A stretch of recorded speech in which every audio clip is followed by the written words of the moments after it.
আসসালামু আলাইকুম। আজ মঙ্গলবার 15 এপ্রিল 2025। স্বাগত প্রবাসীর সিটি সৌদি বুলেটিনের সাথে আছি আমি ফারা। শুরুতেই থাকছে শিরোনাম।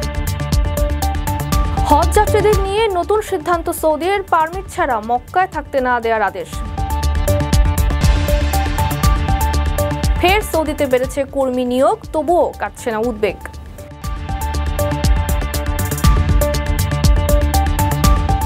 মধ্যপ্রাচ্যে উত্তেজনা বন্ধে এক টেবিলে যুক্তরাষ্ট্র ইরান আলোচনাকে স্বাগত জানিয়েছে সৌদি। সিরিয়ার উপর বিশ্বব্যাংকের ঋণের চাপ পরিশোধ করে দেবে সৌদি। দর্শক দেখছিলেন শিরোনাম, এবারে বিস্তারিত। রেমিটেন্স যোদ্ধাদের ঢাকায় বিশেষ ছাড়ে রেডি ফ্ল্যাট দিচ্ছে শতভাগ বিশ্বস্ত ও নির্ভরযোগ্য প্রতিষ্ঠান প্রবাসীর সিটি। হজ যাত্রীদের নিয়ে নতুন নির্দেশনা দিয়েছে সৌদি আরব সরকার। চলতি বছরে হজের উদ্দেশ্যে যেসব যাত্রী বৈধ নথি বা পারমিট ছাড়া সৌদিতে যাবেন তাদেরকে থাকার জায়গা না দিতে মক্কার সব হোটেল, মোটেল, রেস্ট হাউস এবং স্থানীয় বাসিন্দাদের নির্দেশ দিয়েছে দেশটির সরকার। সৌদির পর্যটন মন্ত্রণালয় এই নির্দেশ জারি করেছে। বিবৃতিতে বলা হয়েছে, আগামী 29 এপ্রিল থেকে এই নির্দেশ কার্যকর করা হবে এবং এর মেয়াদ শেষ হবে হজ শেষ হওয়ার পর। নির্দেশ পালন হচ্ছে কিনা যাচাই করতে মক্কার আবাসিক এলাকাগুলোতে নিয়মিত টহল দেবেন সৌদির আইন শৃঙ্খলা বাহিনীর সদস্যরা। জননিরাপত্তা ও হজের পবিত্রতার স্বার্থে এই সিদ্ধান্ত নিয়েছে সরকার।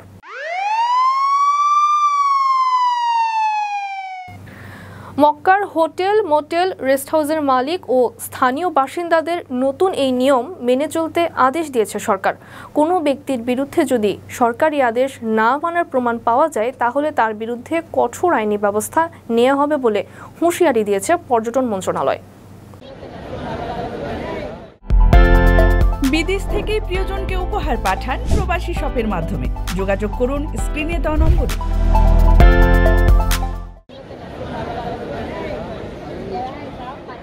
সৌদি আরবে নিয়োগ বিলম্বের কারণে ফেব্রুয়ারিতে ব্যাহত হয়েছিল প্রবাসী কর্মীদের বিদেশ গমন। তবে এক মাস পর ফের চাঙা হয়েছে বাংলাদেশের বৈদেশিক কর্মসংস্থান। চলতি বছরের মার্চে 1 লাখেরও বেশি কর্মী বিদেশে গেছেন। বিএমইটির তথ্য অনুযায়ী মার্চে ফেব্রুয়ারির তুলনায় 68% এবং আগের বছরের একই সময়ের তুলনায় 41% বেড়েছে। রিয়াদে বাংলাদেশ দূতাবাস সিঙ্গেল ভিসাধারীদের জন্য দূতাবাসের সত্যায়ন ফের বাধ্যতামূলক করার পর কর্মী গমনে বিলম্ব শুরু হয়। তবে এই প্রত্যাবর্তন সত্ত্বেও সৌদি আরবের ওপর অতিমাত্রায় নির্ভরতা নিয়ে বিশেষজ্ঞরা আশঙ্কা প্রকাশ করেছেন। এরপরও মার্চে মোট প্রবাসী কর্মসংস্থানের 77%ই হয়েছে সৌদি আরবে। গত মাসে সৌদি আরব 80,663 জন কর্মী নিয়োগ দিয়েছে। ফেব্রুয়ারিতে এই সংখ্যা ছিল 44,258 জন। প্রবাসী কর্মী নিয়োগে এরপরেই আছে কাতার, সিঙ্গাপুর, কুয়েত ও জর্ডান। আপনার স্বপ্নগুলো আকাশ ছুবে প্রবাসীর হেলিকপ্টারের মাধ্যমে। বিয়ে, জন্মদিন অথবা যে কোনো বিশেষ প্রয়োজনে হেলিকপ্টার ভাড়া করতে যোগাযোগ করুন স্ক্রিনে দেওয়া নাম্বারে। প্রবাসীর হেলিকপ্টার, নিরাপদ ও সাশ্রয়ী বাহনের বিশ্বস্ত নাম।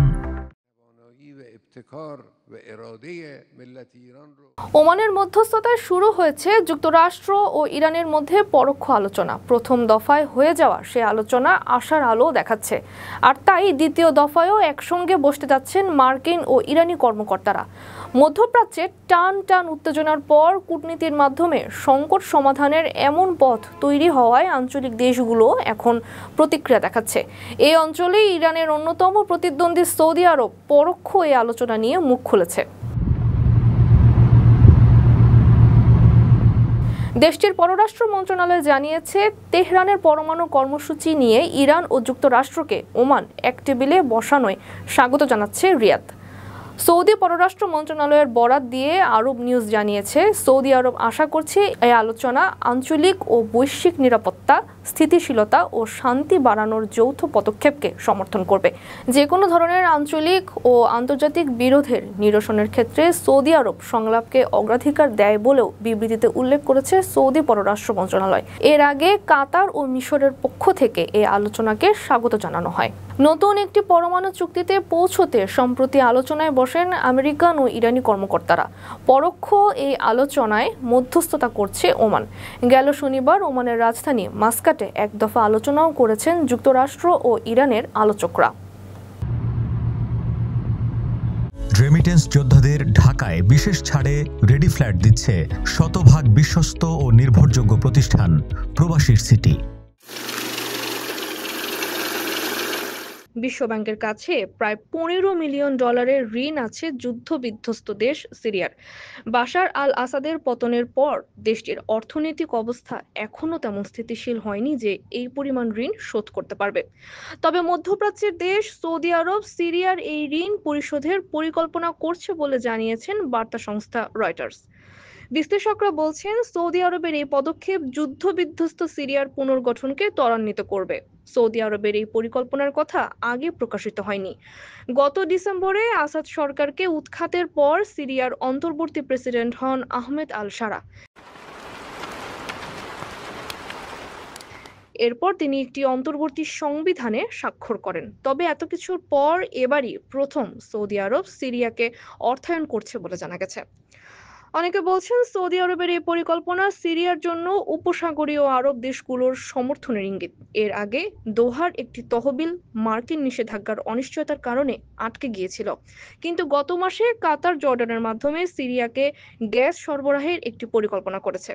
এতে সিরিয়ার বিদ্যুৎ সরবরাহ উন্নত হবে বলে আশা করা হচ্ছে। কাতারের এই পদক্ষেপে ওয়াশিংটনেরও অনুমোদন রয়েছে। বিশ্বব্যাংকের কাছে সিরিয়ার প্রায় $15 মিলিয়ন ঋণ রয়েছে। এর মধ্যে অন্য কোনো আন্তর্জাতিক আর্থিক প্রতিষ্ঠান থেকে অনুদান পেতে চাইলে সিরিয়াকে আগে এই ঋণ পরিশোধ করতে হবে। তবে দামেস্ক বৈদেশিক মুদ্রার অভাবে সেই ঋণ পরিশোধ করতে পারছিল না।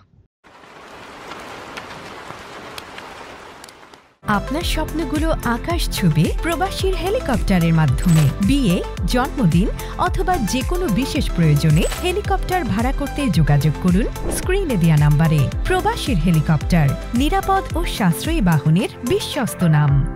এই ছিল সৌদি বুলেটিনের আজকের আয়োজনে। প্রবাসের সর্বশেষ সংবাদ পেতে ভিজিট করুন www.probastime.net। সাবস্ক্রাইব করুন আমাদের ইউটিউব চ্যানেল এবং চোখ রাখুন ফেসবুক পেজে। পরবর্তী বুলেটিন দেখার আমন্ত্রণ জানিয়ে আজকের মতো বিদায় নিচ্ছি আমি। সেই পর্যন্ত সবাই ভালো থাকবেন এবং নিরাপদে থাকবেন। আল্লাহ হাফেজ।